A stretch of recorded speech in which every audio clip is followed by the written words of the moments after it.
Hi, this is Mike Walsh from Flight for Sight, and you are listening to White Canes Connect.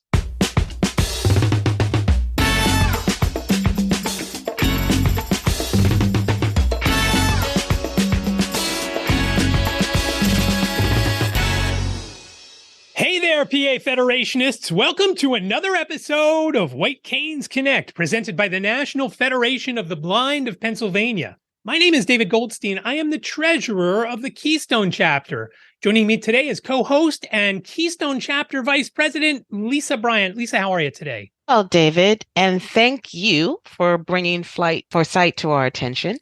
Our interview is with Mike Walsh. He is founder and creator of Flight for Sight. And how did you get connected with them? Well, I had talked to a mutual friend, Ed Plumacher, from That Real Blind Tech Show and from the All Blind Fantasy Football League. And he had asked if I could help Mike with his website, which, of course, as we hear in the interview, I did. And what a great opportunity for folks, their mission to get people out and traveling and then creating content so that other blind folks can see what can be done from somebody who is just like them. They can travel on their own. They can create content. They can go places maybe they didn't think they could go. And they're giving $10,000 grants to do it, 3 of them. And it's just an outstanding opportunity for folks. Yes, and the deadline is coming up. The deadline to apply for these grants is May 1st. It's not as complicated as it sounds, so let's hear Mike explain the process.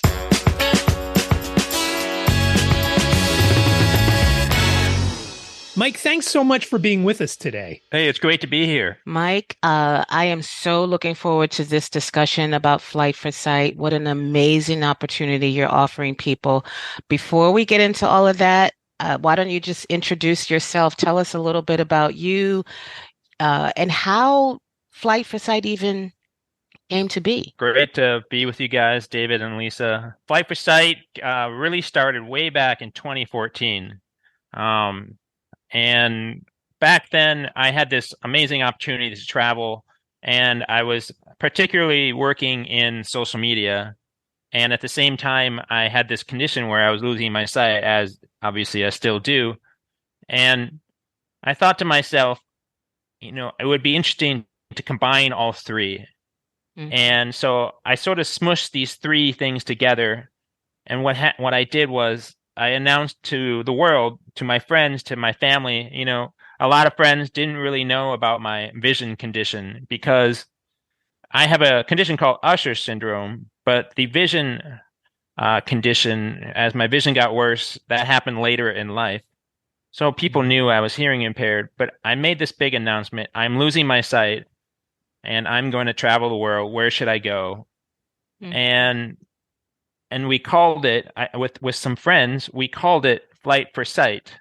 And I used social media everywhere I went to get ideas, where to go, what to do, and really engage with people.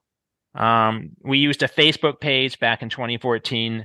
That's when Facebook pages really spread organically. Now it's a pay-to-play, and you can use Instagram. That's where the action is now, as time has changed.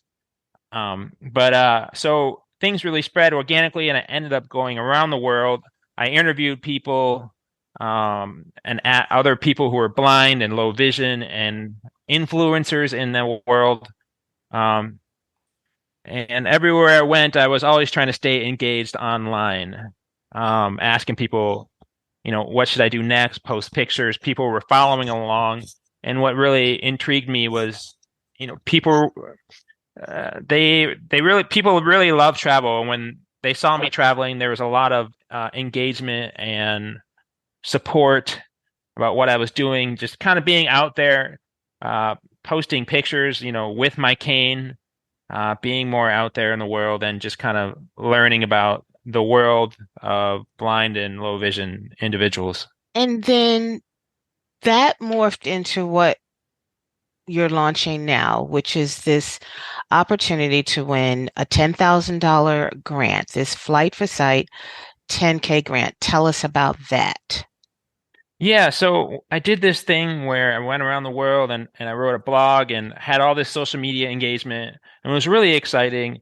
And I did all these Or like, for example, I took pictures of myself on Instagram with my cane doing different things.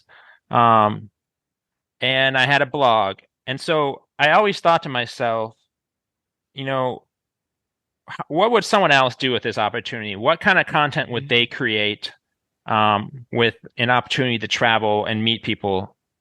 And in 2019, I met someone who worked at the United Hospital Fund of New York, and she encouraged me to turn it into a 501c3. Mm. And we started to talk about it. And a little something insanity happened in 2020. And so that got kind of put on the back burner. But once things started happening again, where we started to come out of it in 2021, we really started to put the idea together, hired a lawyer, and started filing our paperwork for it to be a 501c3. And we had our EIN number by the end of the year, 2021. And we were off to the races. And then 2022 came around and we started to, look around. Well, I don't know, how am I going to make this website?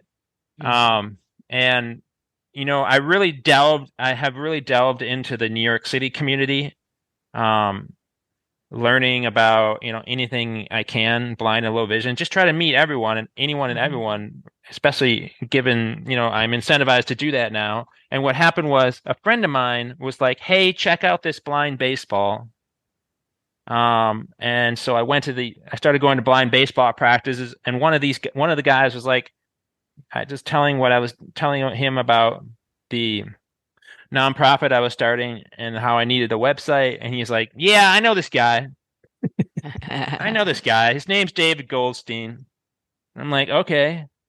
And the fact that he's low vision and he's a nice guy, and he really did not charge us much. I for what he did, and it was a struggle both ways. He probably was struggling with me in terms of things I wanted, and everything. I always wanted to be faster and faster. So I appreciate David and his kindness and his willingness to help out. He's certainly part of that website. Looks pretty good. I'm pretty happy with it, and the theme that he chose and the colors, and just the fact that he's low vision, I'm really happy about it because he understands who's going to be looking at the website and can make it good for that reason. Let's talk about the actual grant, what the grant is for, the application process. Let's say I'm interested.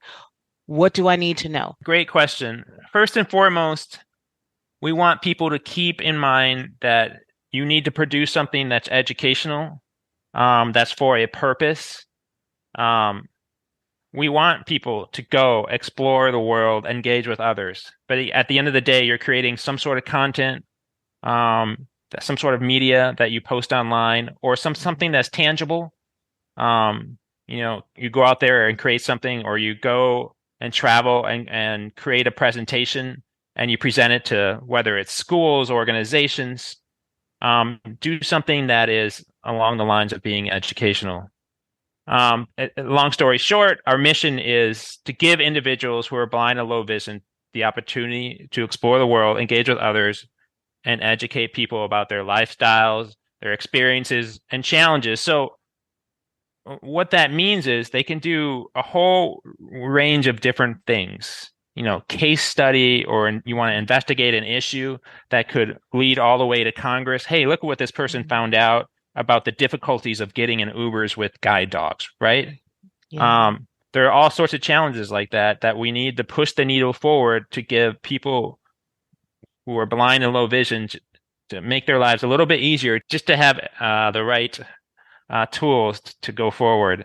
There shouldn't be a problem with getting in an Uber with your guide dog. Right. Just shouldn't. And also to keep in mind, it's not just individuals who need it. It can be a team with at least one person who is blind or low vision. Because maybe you're a part of a team that is a sports team, and you want to travel somewhere and teach your sport to others. or maybe you have an idea for a documentary and you want your friend who's a filmmaker to travel with you and, you know, film you along the way and make some episodes on the various things that you do to educate others. It's just such a fascinating. I'm just in awe of the idea. It is such a tremendous opportunity. So you're offering three. There will be three winners, correct? Correct. We raised the funding for $50,000 and we are able to give away three $10,000 grants. Obviously, the rest of the money has gone towards legal, website, help from other people.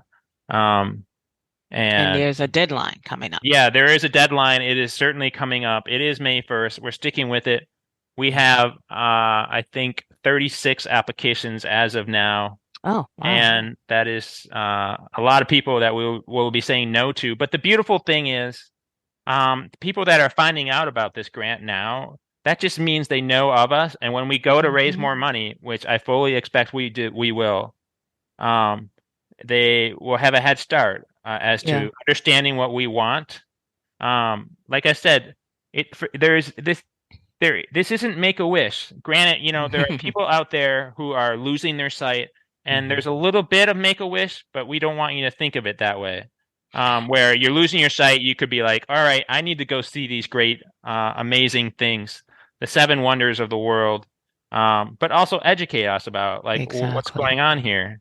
That's the key word, that this is an educational piece or what is your purpose? A component, yeah. And we want you to create content that is original. If it's online already in 10 different forms from 10 different people, no, thank you. That was going to be another question too, but I want to make sure we get at least those hard facts out. So deadline is May 1st. If there is travel involved, travel also has to begin by a certain date. At what point does the project need to be completed? That's a good question. So we're definitely looking at travel starting and finishing between June and late October, if not, early November. So it's quite the turnaround, but we are excited and we have all of our steps that we need to take. We want to hit the New York City Gala season. We want to have a great event in New York City. We are supplanting ourselves in the city in terms of all the organizations we're involved in. Again, the blind baseball is something that I'm heavily involved with, and that has provided so many great connections. It connects me to the Lighthouse Guild. Obviously through Ed Plumacher. It just connects me in so many ways because people like to hear about, tell me about this baseball. And it's kind of vice versa. I'm able to promote baseball to everyone I talk to about it. And I'm also able to talk about this grant. And New York has all these great benefits for people who are blind and low vision. I think that's a great educational piece in itself. Someone could go to like 10 different states and talk about all the benefits that are in each state and compare them. Because there could be someone across the country and they hear about the benefits in New York and they're like, oh, I always wanted to go to New York, but I didn't know how I would get around. You mean we can take cabs everywhere? Wow. Or we can take Access-A-Ride and they give us movement training. There are all these benefits and different states will offer different things and people should know about them. And then states should know what other states are doing and what they're successful at so they can learn from each other. Government might be slow, but it can move forward ever so slightly. And it's our job to teach each other and move forward. Yeah. So you have so far 36 applicants. Assuming let's say 30. You have no more, and I think you'll have more after folks listen to this and other things over the next few weeks before the deadline. But let's just say you have 36, so you pick 3, and those 3 go and do whatever they're going to do. When you get the next round of financing to get the next trips out, do you reconsider those folks, or do they have to reapply? Oh, absolutely. We are going to be providing feedback for everyone. And we could say, oh, we really like this idea. And maybe work on this part.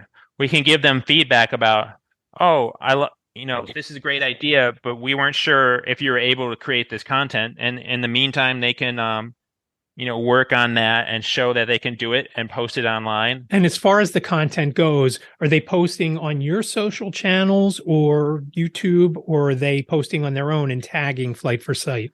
Yeah, that's a good question as well. It's something we sort of wrestle a lot with. We definitely want it posted on our channels. They could, and it depends. Some people have massive followings and they don't want to just leave their followings for a little while. We could possibly post concurrently on both channels. That's just more of a discussion between us and them. Once you find the winners, okay. Yeah. And you don't have to be an expert at this either. You could be someone who blogs and we'll post it on the website for you. Whatever your skill set is, there may be opportunities for us to figure out ways to produce the content.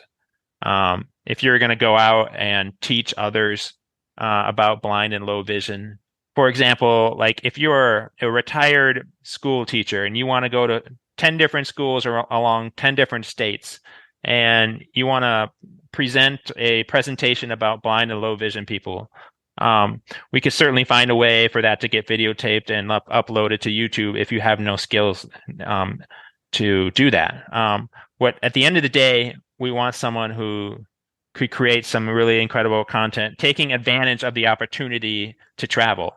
This is 100% travel based, so you have to leave the comfort of your home, and that's part of the adventure from your home base. And yeah, whether it's planes, trains, automobiles, ride sharing, skipping, it doesn't have to be flights. It can be buses, and you can swim across the ocean. I don't care. I looked at your ideas page, which I want to make sure we talk about a little more in depth because there's some really good ideas there. So people could use those, borrow those, tweak it, and make it their own. And you mentioned that you don't have to be necessarily so social media savvy, which would qualify me to complete an application. But considering that there are all these very different skill sets, and considering that there may be ideas that people come to you with or they take yours, how do you determine, those two examples, how do you determine then what is a strong, compelling, and original idea that's like a winning application? Yeah, it's going to be a full package. Who the person is, what they've done in the past, and like if they want to do something that involves meeting someone that they don't know and we don't know, if we haven't made that connection yet, that's the thing in the future that we hope will increase. You want to meet Molly Burke? Yes, we know her, and that's a great idea. We'll connect you. But, there's the blind cook that won the Master Chef. I don't know her, but, someone could pitch that they want to learn about cooking as a blind person and say, I want to meet her. That's great. However, do you have a connection with that person, or does someone out there have a connection with her to like go meet her and do a class and we videotape that and put it online? So that's one of the angles. Oh, what are you able to execute it? Are we able to help you get there? So that's one thing to think about, but it's who are you? What experience do you have? What are your qualifications for doing this? We'll be interviewing you, and we'll kind of see what you put out there. You already. And you don't need to have a following at all, right? Because if your Right, content, that's the part that may intimidate some people because they may think, oh, well, I'm just, little old me in some little small town somewhere, Yeah, no, absolutely not. We're almost worried if you do have a following. It's like it's almost too much. Yeah. We're not. If you produce great content, what we want to be able to do at the end of the year is present that. Look at what we produced for $10,000. This person went here, here, and there, and they had a blast. And at the end of the day, that's what matters to our donors, potential donors. We don't want money from people who are impressed. Oh my gosh, Flight for Sight now has 10,000 followers on Instagram. They must be good. No, I want them to donate because they love the content that's happening and how it affects other people's lives. For example, there's this an idea. So in terms of giving people an idea what we're looking for, we have this idea where maybe you're a mother of two children who have been blind since birth, and you want to travel across the country to connect with other mothers such as yourself that you've only met through social media. Now we can give you this opportunity to meet these people, and then you could create interviews on YouTube with your families that can be resources for other mothers of blind children, right? That's a great example of what I'm asking. So that mother who has not done anything, never posted anything, doesn't have any following. So how does she become, because one of the things you ask people is to share anything they have done. So you can get like a sense of what kind of work they will be producing. Mm-hmm. But if someone doesn't have that prior experience, do you help them create some sort of, I don't know what the right word is, a demo? Like, how do you walk somebody Yeah. through that process? Yeah, so that's a good question. Maybe the mother is a teacher from the past, and she can like do a couple example YouTube videos. I mean, Okay. as we all know, we all have these smartphones in our pockets. Sure.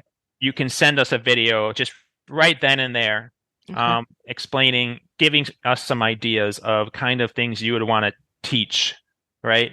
Like I said, in that idea, these are people you've connected with on social media. This is just an opportunity to have the funding to go and meet these other people. Again, the ideas could be anything. Yeah, I guess I just am thinking of the person who gets excited about this, but maybe they don't know all this tech stuff, and I want them to feel just as welcome. And I know you do too. You're not looking Yeah. necessarily for very polished, experienced people.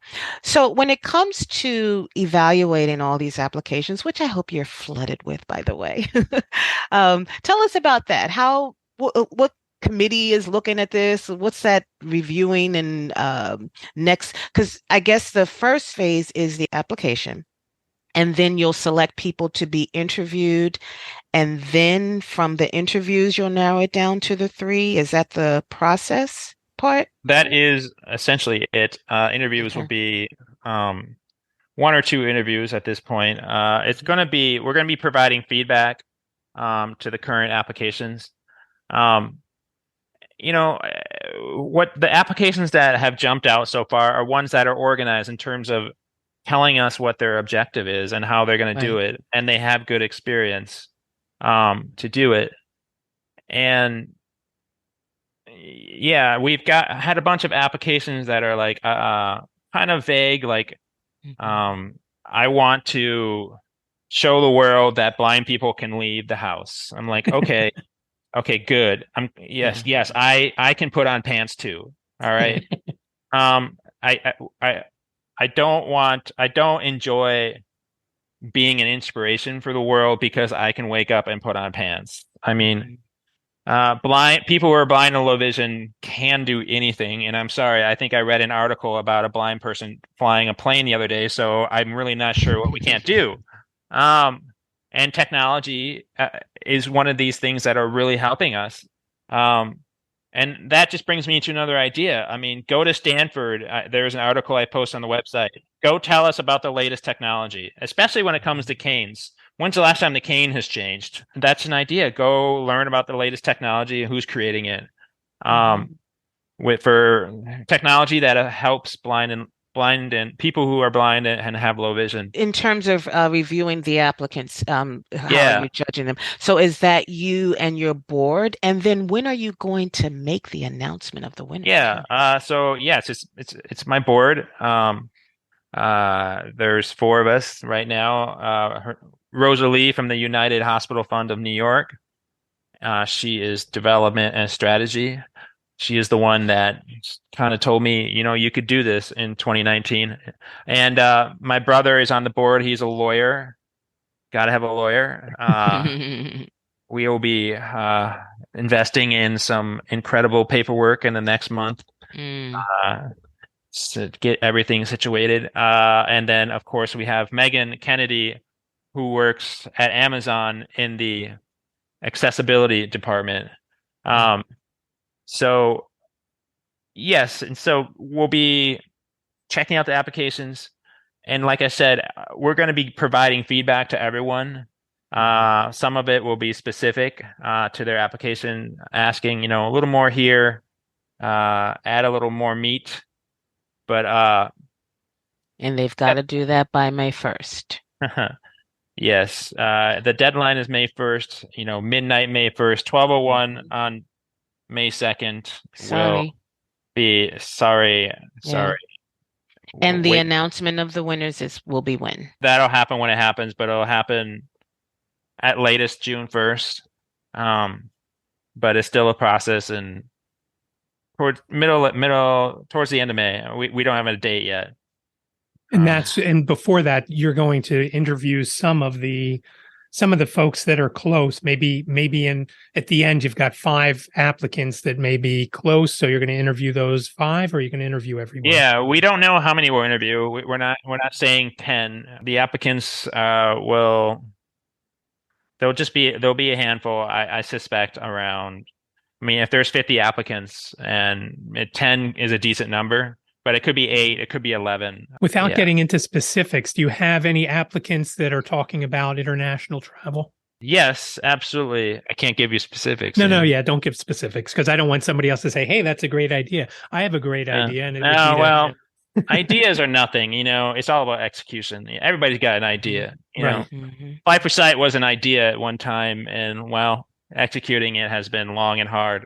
But here we are, David. We made it. There you are. You're right. And the website is beautiful. Let's talk about so you have someone who is going, let's say they're going from the East Coast to the West Coast and stopping along the way to interview whoever they want to talk to along the way. And can those applicants use, let's say the only thing they have right now is a mobile device, and it's a iPhone 7.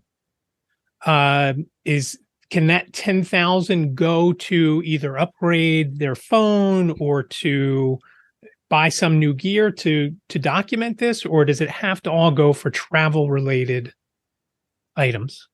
It absolutely can go towards gear. Anyone who has an iPhone 7, we would need to upgrade for sure. Yes, to answer your question, yes. And content created on a mobile, whether it's an iPhone or I guess somebody low vision could use an Android. Most of those, whether it's video or images, you're going to get decent quality, enough for social media and enough for YouTube and things like that. So you should be okay with just your mobile if that's how you want to go. Obviously, you can get an external mic for your phone if you want to do something like that. There's plenty of gear that you can use there. So that should be something that most folks can do. And like you say, even if you're blind, talk to Preston Gaylor, who's going to be sitting in from time to time on this podcast. And he likes to use his mobile because he knows that when he's holding it in his hand, he knows that it's pointing at his face. If he's using the camera on his computer, he's not sure where it'd be pointing and if he's sitting in the right spot and things like that. So at least with a mobile, again, either iPhone or the other, you're going to be able to shoot a video and take blind selfies and things like that. So you should be good with, as a minimum, at least with those. So Mike, you and David have a little more history together in building this to what it is, especially in terms of the website. And you talked about just this journey. What was it like to get people to really support this effort? And you don't have to give specific details about funding, but just tell us a little bit about what that part of this was like. Having a plan in place, writing up a plan, that was very helpful for receiving funding. And, just my commitment as well. I made a personal commitment to, and that was helpful for the other funder, if you will, of this project, this first run. And going forward, like anything, people want to see a plan and then see that you can execute on it. And the creativity and have the energy. I'm enjoying myself and I love this challenge, and I'm really passionate about, giving people this opportunity to travel. And, when I say I know I harp on the education, and I want to make it clear. I want you to have fun. I want you to go Yeah. do fun things, and we will pay for those fun things along the way. Yeah. Um, it's not all business. Mhm. I love the question, are you traveling for business and pleasure?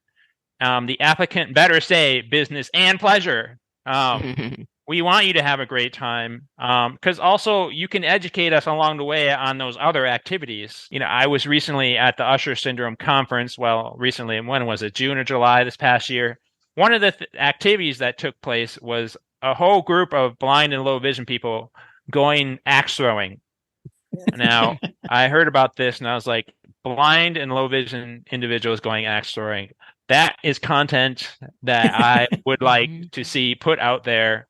And someone can take a video of that, but also we definitely hope that stuff like that will be edited and put together really well. So there's going to be those added things that we can't predict, um, along with their idea that things they're gonna create, but you never know what's gonna happen along the way. And to that point, we want to be a concierge to these travelers, so we want them to feel like rock stars because there's all these little details here and there when it comes to travel that are annoying. Setting up the flights, the hotels. Mhm. We will take care of that. That's We great. so you can spend more time, having fun, of course, but also creating your content that is, to educate others. Because Yeah. that's our investment. If we're helping you, we think that'll help you reach your objective. Mike, did you guys think about, because again, going back to your ideas page, did you think about and maybe it's already happened, what if there are a couple of approaches to one idea? What if more than one person, I think was a podcast, maybe one idea on there, developing a Flight for Sight podcast. What if you have more than one applicant that wants to do that? How would you handle that sort of Yeah, like I said, like that application? really goes back to what their experience is. Okay, Our interviews will be important, our sense of right. getting to Who would know do it you. better? Yeah, learning to trust each other. It's a leap of faith on both sides. Um, and can we work with this person? And also another interesting thing is going to be creating the cohort. We hope to create a cohort that kind of gels together. Maybe it's completely different projects. Mhm. Um, you never know. It might be three projects that are similar on purpose. We just don't know how it'll turn out. So the travel could happen at the same time. Somebody might go to Texas and somebody might go to the Netherlands and somebody might go to California, Yeah, all you happening at the know, same time. they could cross paths, and we would want to make sure someone videotapes them high-fiving, because blind people high-fiving is the best thing ever. That will be happening. If they are in the same city at the same time, someone will have to film them. In fact, if two blind people finding themselves in a city that's not their home city in itself is Awesome. a awesome. Yeah. That's awesome. At one point, I wanted to bring up, I think I emphasized earlier, a lot of people are submitting applications that have them going with someone, which is great. Mhm. Um, but however, a second person means your money runs out faster.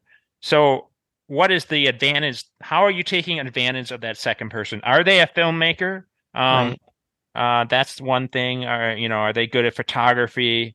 Obviously, in many cases, they are helping people get around. People need assistance, of course. Um, because like I said, your money will run out faster, so you'll have less chances to do things, go to less places. But it's kind of like the whole picture. Like, what is your project, and how does it rank up to other people versus individuals that will have the advantage of being able to go further with their money? But to that point, people could also do their own fundraising. They don't have to limit their project to only costing $10,000, correct?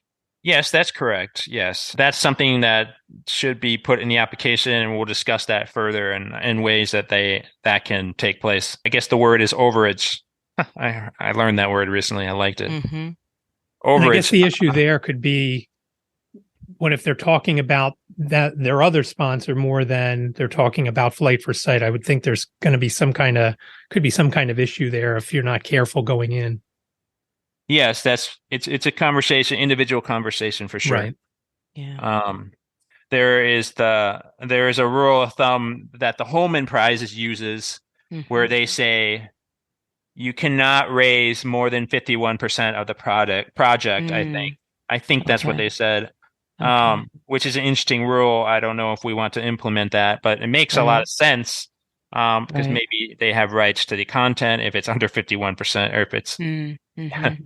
but Now, do you have a maximum of applicants that you're able to take right now, or no? oh no.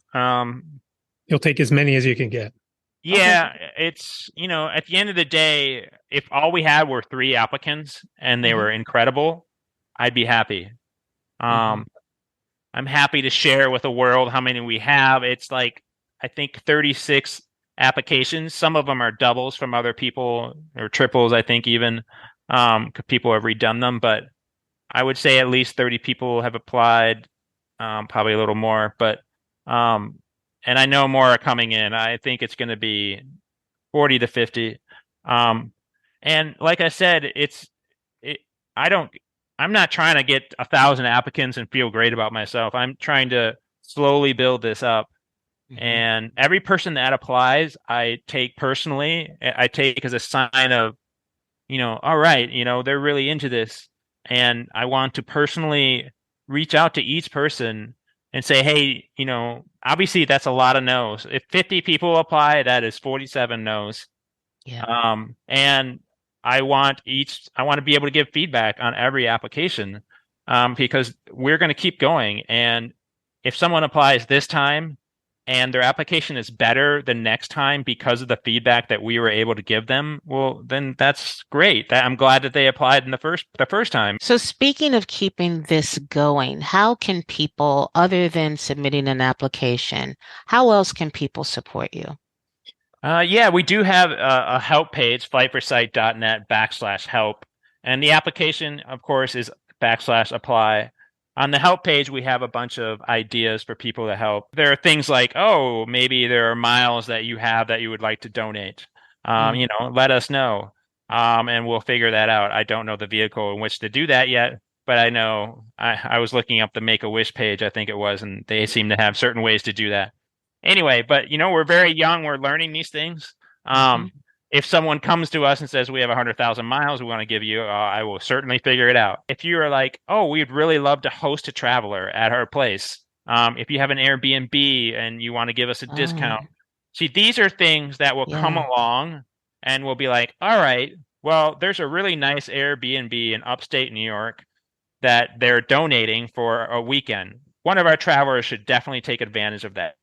So then our trips will start to form around these volunteers, these sponsors, and that will be very helpful and very fun and interesting because we could be like, all right, why would a blind person go up to upstate New York? What could they do? We would post that to the community, and maybe that person that's offering the Airbnb for a weekend will get all this publicity, and that will be helpful for them.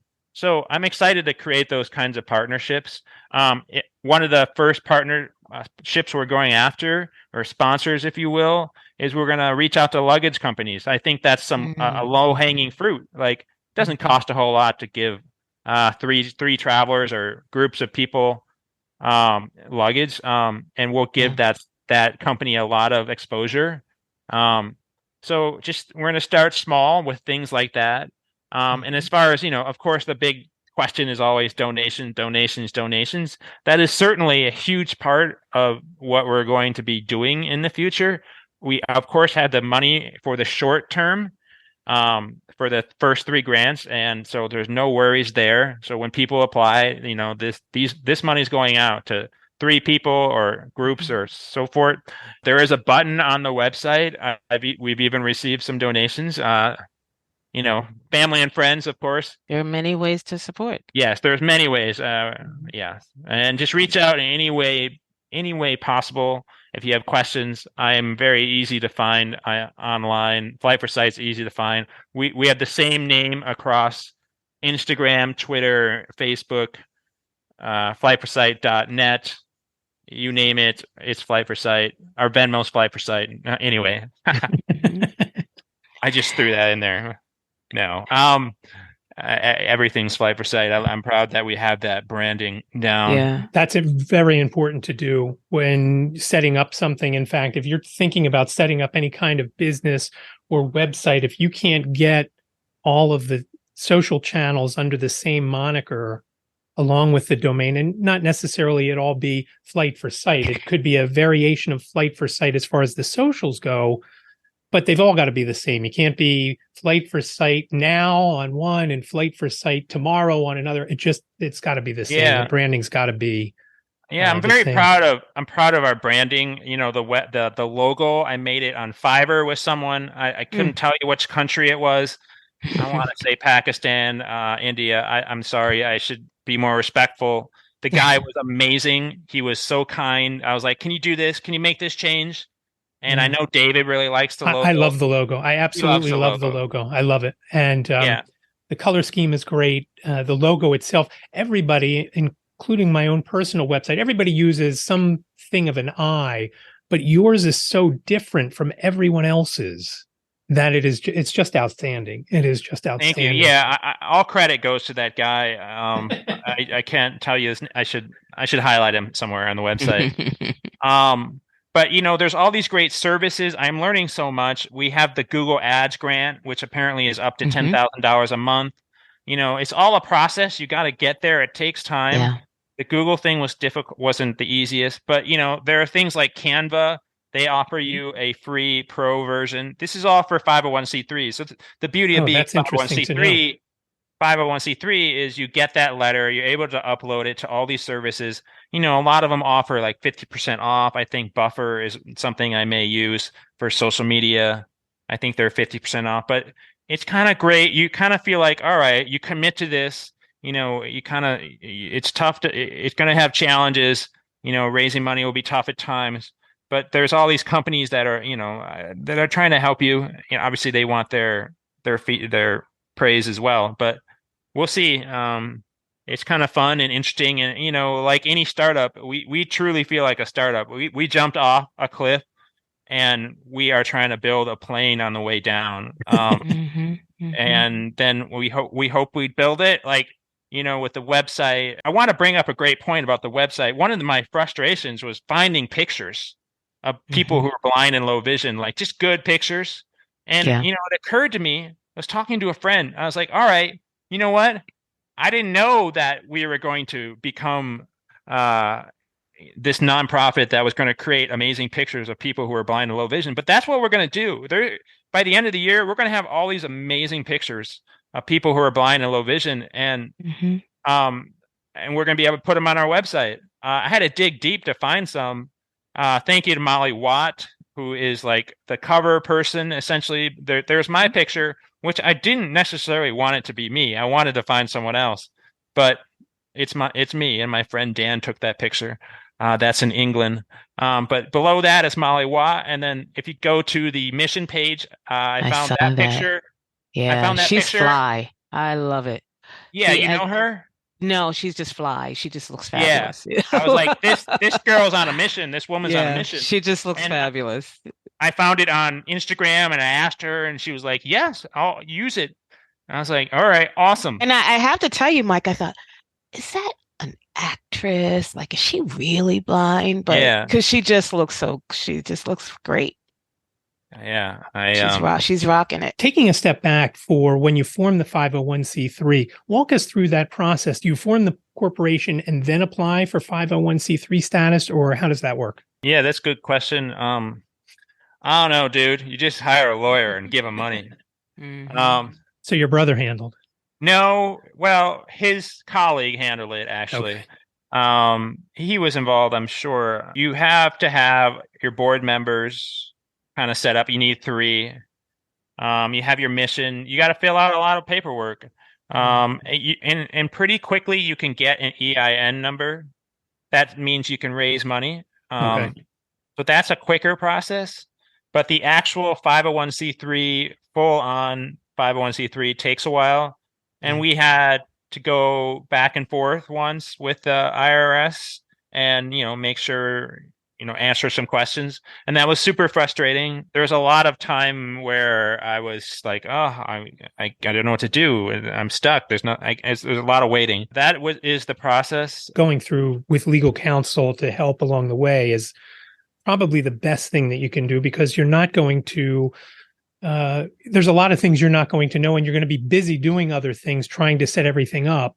We had someone on who was doing a summer camp, and she tried to do it on her own initially, and it was very frustrating to her, which it would be because she's not an attorney. So Absolutely. That's definitely a good point to go through with legal help. Yeah, absolutely. What would you like to emphasize or bring up that we didn't talk about? And then, of course, all of your contact information. Yes. Thank you guys so much for this opportunity. It has been a learning process. Obviously starting from 501c3 lawyers, websites, services, more time doing the websites, I was at the Usher Syndrome conference, kind of launching the website, but not really. And all the challenges that have come up, all the people that have reached out to me. I've heard from someone from Hawaii, a little while back. We have applications that are from all over.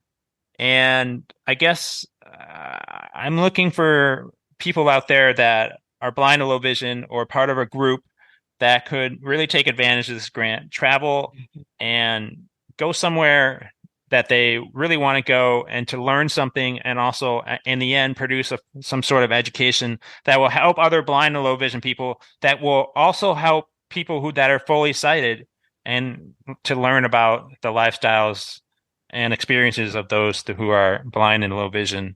I am wide open to questions. You can reach me very easily. Mike at flightforsight.net. The application is flightforsight.net/apply. We are Flight for Sight on everything: Facebook, Twitter, Instagram, YouTube, in LinkedIn, Flight for Sight. Just follow along and be sure to sign up for the email on our website. That is also a great resource for us. And, if you're interested, be sure to check out the help page. There are some ideas there if you're not interested in applying. But yeah, just follow along, and, we're working hard to keep this thing going, and we're going to choose 3 people or groups real soon. And then you'll be able to follow along their journey and the content they create. And, we want to keep it going. And just real quickly, is it open to folks outside the U.S.? It is open to folks outside the U.S. The requirement is that as long as someone that you or someone you're traveling with is 18. So, a parent could take a child that is blind or low vision. That's certainly an opportunity. And also, you have to be an English communicator. This is something I learned early on. Someone who didn't speak but communicated with ASL asked me this, and I was like, well, yeah, if you do ASL, and I'm sure there are ways that, they can translate their content into being viewable by English audience. So as long as you're an English communicator, you can apply. Hopefully in the future, as we grow, we will grow into other languages. I certainly want to go worldwide, go big or go home. We're not naive to challenges that may possess, and so we'll have a staff that will handle that. And yeah, I'm really excited to take the baby steps and any advice people have, good, bad, the ugly, we're all ears. Like I said, Mike, I really think it's a great opportunity, and I hope folks out there are not intimidated by the short turnaround because you and your team are very willing and flexible to help. There's still a deadline, but the feedback is there, and you guys are there to help make sure that application and that project looks tight, and it's a considerable it's one worthy of consideration, I should say. So don't get nervous like May 1st, that's right around the corner. They'll help you. They'll help you tweak it. They'll help you write it, but you have to come to the table with a good idea. But you guys will help at least to make that application worthy of consideration. So just want people to know that and to know that you're accepting all skill sets. Almost anything is on the table as long as it is an opportunity to educate, and let's not forget the fun component. Absolutely. Mike, thanks so much for being with us today. Yeah, and thank you for everything you have done for Flight for Sight, David. And thank you, Lisa. It was a pleasure to meet you.